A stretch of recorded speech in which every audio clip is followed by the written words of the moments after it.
The Americans, Chapter 19, The First World War. Section 1, World War I begins. It was about 1:00 a.m. on April 6, 1917, and the members of the U.S. House of Representatives were tired. For the past 15 hours, they had been debating President Wilson's request for a declaration of war against Germany. There was a breathless hush as Jeannette Rankin of Montana, the first woman elected to Congress, stood up. Rankin declared, "I want to stand by my country, but I cannot vote for war. I vote no." Later, she reflected on her actions. A personal voice, Jeannette Rankin. "I believe that the first vote I cast was the most significant vote and a most significant act on the part of women, because women are going to have to stop war. I felt at the time that the first woman in Congress should take the first stand, that the first time the first woman had a chance to say no to war, she should say it."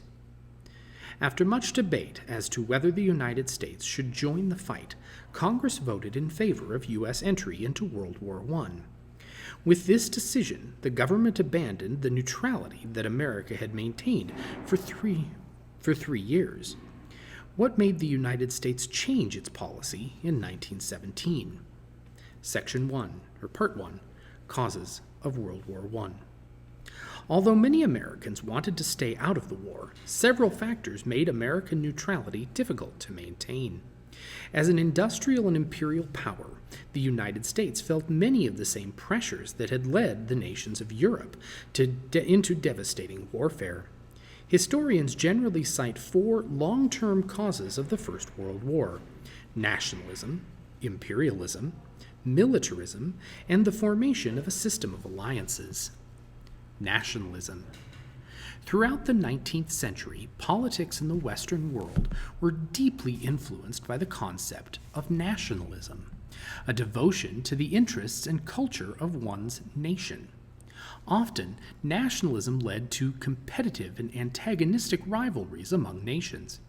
In this atmosphere of competition, many feared Germany's growing power in Europe. In addition, various ethnic groups resented domination by others and longed for their nations to become independent. Many ethnic groups looked to larger nations for protection. Russia regarded itself as the protector of Europe's Slavic peoples, no matter which government they lived under. Among these Slavic peoples were the Serbs. Serbia, located in the Balkans, was an independent nation, but millions of ethnic Serbs lived under the rule of Austria-Hungary. As a result, Russia and Austria-Hungary were rivals for influence over Serbia. Imperialism. For many centuries, European nations had been building empires, slowly extending their economic and political control over various peoples of the world. Colonies supported the European imperial powers with raw materials and provided markets for manufactured goods. As Germany industrialized, it competed with France and Britain in the contest for colonies. Militarism. Empires were expensive to build and to defend. The growth of nationalism and imperialism led to increased military spending. Because each nation wanted stronger armed forces than those of any potential enemy, the imperial powers followed a policy of militarism, the development of armed forces and their use as a tool of diplomacy. By 1890, the strongest nation on the European continent was Germany, which had set up an army reserve system that drafted and trained young men. Britain was not initially alarmed by Germany's military expansion. As an island nation, Britain had always relied on its navy for defense and protection of its shipping routes. And the British Navy was the strongest in the world. However, in 1897, Wilhelm II, Germany's Kaiser or Emperor, decided that his nation should also become a major sea power in order to compete more successfully against the British. Soon, British and German shipyards competed to build the largest battleships and destroyers. France, Italy, Japan, and the United States quickly joined the naval arms race. Alliance system. By 1907, there were two major defense alliances in Europe. The Triple Entente, later known as the Allies, consisted of France, Britain, and Russia. The Triple Alliance consisted of Germany, Austria-Hungary, and Italy. Germany and Austria-Hungary, together with the Ottoman Empire, an empire of mostly Middle Eastern lands controlled by the Turks, were later known as the Central Powers. The alliances provided a measure of international security because nations were reluctant to disturb the balance of power. As it turned out, a spark set off a major conflict. Part 2. An assassination leads to war. That spark flared in the Balkan Peninsula, which was known as the powder keg of Europe. In addition to the ethnic rivalries among the Balkan peoples, Europe's leading powers had interests there. Russia wanted access to the Mediterranean Sea. Germany wanted a rail link to the Ottoman Empire. Austria-Hungary, which had taken control of Bosnia in 1878, accused Serbia of subverting its rule over Bosnia. The powder keg was ready to explode. In June 1914, Archduke Franz Ferdinand, heir to the Austrian throne, visited the Bosnian capital of Sarajevo.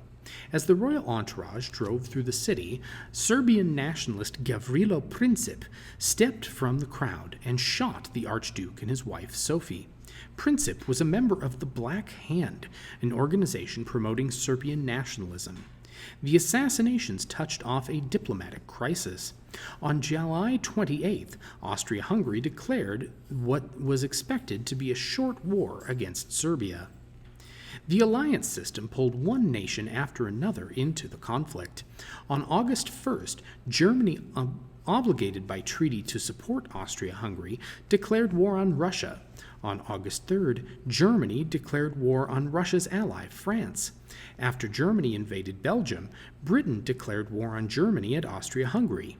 The Great War had begun. Part 3. The fighting starts. On August 3, 1914, Germany invaded Belgium, following a strategy known as the Schlieffen Plan. This plan called for a holding action against Russia, combined with a quick drive through Belgium to Paris. After France had fallen, the two German armies would defeat Russia. As German troops swept across Belgium, thousands of civilians fled in terror. In Brussels, the Belgian capital, an American war correspondent described the first major refugee crisis of the 20th century. A personal voice, Richard Harding Davis. "We found the side streets blocked with the carts. Into these they had thrown mattresses or bundles of grain, and heaped upon them were families of 3 generations, old men in blue smocks, white-haired and bent, old women in caps, the daughters dressed in their one best frock and hat, and clasping in their hands all that was left to them, all that they could stuff into a pillowcase or flour sack. Heartbroken, weary, hungry, they passed in an unending caravan." Unable to save Belgium, the Allies retreated to the Marne River in France, where they halted the German advance in September of 1914. After struggling to outflank each other's armies, both sides dug in for a long siege. By the spring of 1915, 2 parallel systems of deep, rat-infested trenches crossed France from the Belgian coast to the Swiss Alps. German soldiers occupied one set of trenches, Allied soldiers the other. There were 3 main kinds of trenches: frontline, support, and reserve. Soldiers spent a period of time in each kind of trench. Dugouts, or underground rooms, were used as officers' quarters and command posts. Between the trench complexes lay no man's land, a barren expanse of mud pockmarked with shell craters and filled with barbed wire. Periodically, the soldiers charged enemy lines, only to be mowed down by machine gun fire. The scale of slaughter was horrific. During the First Battle of the Somme, which began on July 1st, 1916, and lasted until mid-November, the British suffered 60,000 casualties the first day alone. Final casualties totaled about 1.2 million, yet only about 7 miles of ground changed hands. This bloody trench warfare, in which armies fought for mere yards of ground, continued over 3 years. Elsewhere, the fighting was just as devastating and inconclusive. Part 4. Americans questioned neutrality. In 1914, most Americans saw no reason to join a struggle 3,000 miles away. The war did not threaten American lives or property. This does not mean, however, that individual Americans were indifferent to who would win the war. Public opinion was strong, but divided loyalties. Socialists criticized the war as a capitalist and imperialist struggle between Germany and England to control markets and colonies in China, Africa, and the Middle East. Pacifists, such as lawyer and politician William Jennings Bryan, believed that the war was evil and that the United States should set an example of peace to the world. Many Americans simply did not want their sons to experience the horrors of warfare, as a hit song of 1915 conveyed. "I didn't raise my boy to be a soldier. I brought him up to be my pride and joy. Who dares to place a musket on his shoulder, to shoot some other mother's darling boy?" Millions of naturalized U.S. citizens followed the war closely because they still had ties to the nations from which they had emigrated. For example, many Americans of German descent sympathized with Germany. Americans of Irish descent remembered the centuries of British oppression in Ireland and saw the war as a chance for Ireland to gain its independence. On the other hand, many Americans felt close to Britain because of a common ancestry and language, as well as similar democratic institutions and legal systems. Germany's aggressive sweep through Belgium increased American sympathy for the Allies. The Germans attacked civilians, destroying villages, cathedrals, libraries, and even hospitals. Some atrocity stories, spread by British propaganda, later proved to be false, but enough proved true that one American magazine referred to Germany as the bully of Europe. More important, America's economic ties with the Allies were far stronger than its ties with the Central Powers. Before the war, American trade with Britain and France was more than double its trade with Germany. During the first 2 years of the war, America's transatlantic trade became even more lopsided as the Allies flooded American manufacturers with orders for all sorts of war supplies, including dynamite, cannon powder, submarines, copper wire and tubing, and armored cars. The United States shipped millions of dollars of war supplies to the Allies, but requests kept coming. By 1915, the United States was experiencing a labor shortage. Part 5. The war hits home. Although the majority of Americans favored victory for the Allies rather than the Central Powers, they did not want to join the Allies' fight. By 1917, however, America had mobilized for war against the Central Powers for 2 reasons: to ensure Allied repayment of debts to the United States and to prevent the Germans from threatening U.S. shipping. The British blockade. As fighting on land continued, Britain began to make use of its naval strength. It blockaded the German coast to prevent weapons and any other military supplies from getting through. However, the British expanded the definition of contraband to include food. They also extended the blockade to neutral ports and mined the entire North Sea. The results were twofold. First, American ships carrying goods for Germany refused to challenge the blockade and seldom reached their destination. Second, Germany found it increasingly difficult to import foodstuffs and fertilizers for crops. By 1917, famine stalked the country. An estimated 750,000 Germans starved to death as a result of the British blockade. Americans had been angry at Britain's blockade, which threatened freedom of the seas and prevented American goods from reaching German ports. However, Germany's response to the blockade soon outraged American public opinion. German U-boat response. Germany responded to the British blockade with a counter-blockade by U-boats from Unterseeboot, the German word for submarine. Any British or Allied ship found in the waters around Britain would be sunk, and it would not always be possible to warn crews and passengers of an attack. One of the worst disasters occurred on May 7, 1915, when a U-boat sank the British liner Lusitania off the southern coast of Ireland. Of the 1,198 persons lost, 128 were Americans. The Germans defended their action on the grounds that the liner carried ammunition. Despite Germany's explanation, Americans became outraged with Germany because of the loss of life. American public opinion turned against Germany and the Central Powers. Despite this provocation, President Wilson ruled out a military response in favor of a sharp protest to Germany. 3 months later, in August 1915, a U-boat sank another British liner, the Arabic, drowning 2 Americans. Again, the United States protested, and this time, Germany agreed not to sink any more passenger ships. But in March 1916, Germany broke its promise and torpedoed an unarmed French passenger steamer, the Sussex. The Sussex sank, and about 80 passengers, including Americans, were killed or injured.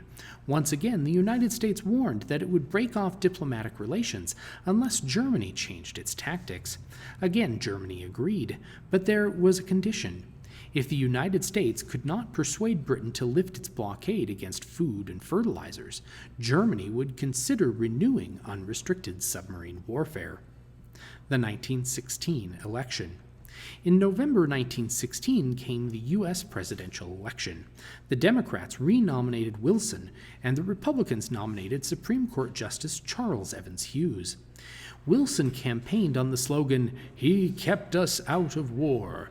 Hughes pledged to uphold America's right to freedom of the seas, but also promised not to be too severe on Germany. The election returns shifted from hour to hour. In fact, Hughes went to bed believing he had been elected. When a reporter tried to reach him with the news of Wilson's victory, an aide said, "The president can't be disturbed." "Well," replied the reporter, "when he wakes up, tell him he's no longer president." Part 6. The United States declares war. After the election, Wilson tried to mediate between the warring alliances. The attempt failed. In a speech before the Senate on January 1917, the president called for a peace without victory, a peace between equals, in which neither side would impose harsh terms on the other. Wilson hoped that all nations would join in a League of Peace that would work to extend democracy, maintain freedom of the seas, and reduce armaments. German provocation. The Germans ignored Wilson's calls for peace. Germany's leaders hoped to defeat Britain by resuming unrestricted submarine warfare. On January 31st, the Kaiser announced that U-boats would sink all ships in British waters, hostile or neutral, on sight. Wilson was stunned. The German decision meant that the United States would have to go to war. However, the president held back, saying that he would wait for actual overt acts before declaring war.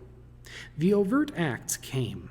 First was the Zimmermann Note, a telegraph from the German foreign minister to the German ambassador in Mexico that was intercepted by British agents.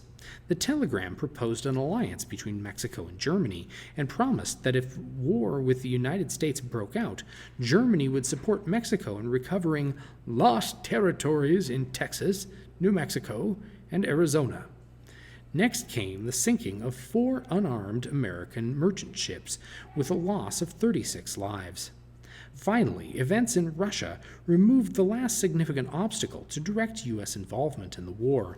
In March, the oppressive Russian monarchy was replaced with a representative government. Now supporters of American entry into the war could claim that this was a war of democracies against brutal monarchies. America Acts. A light drizzle fell on Washington on April 2, 1917, as senators, representatives, ambassadors, members of the Supreme Court, and other guests crowded into the Capitol building to hear President Wilson deliver his war resolution. A personal voice, Woodrow Wilson. Property can be paid for. The lives of peaceful and innocent people cannot be. The present German submarine warfare against commerce is a warfare against mankind. We are glad to fight for the ultimate peace of the world and for the liberation of its peoples. The world must be made safe for democracy. We have no selfish ends to serve. We desire no conquest, no dominion. We seek no indemnities. It is a fearful thing to lead this great peaceful people into war, but the right is more precious than peace. Congress passed the resolution a few days later. With the hope of neutrality finally shattered, U.S. troops would follow the stream of American money and munitions that had been heading to the Allies throughout the war. But Wilson's plea to make the world safe for democracy wasn't just political posturing. Indeed, Wilson and many Americans truly believed that the United States had to join the war to pave the way for a future order of peace and freedom. A resolved but anxious nation held its breath as the United States prepared for war.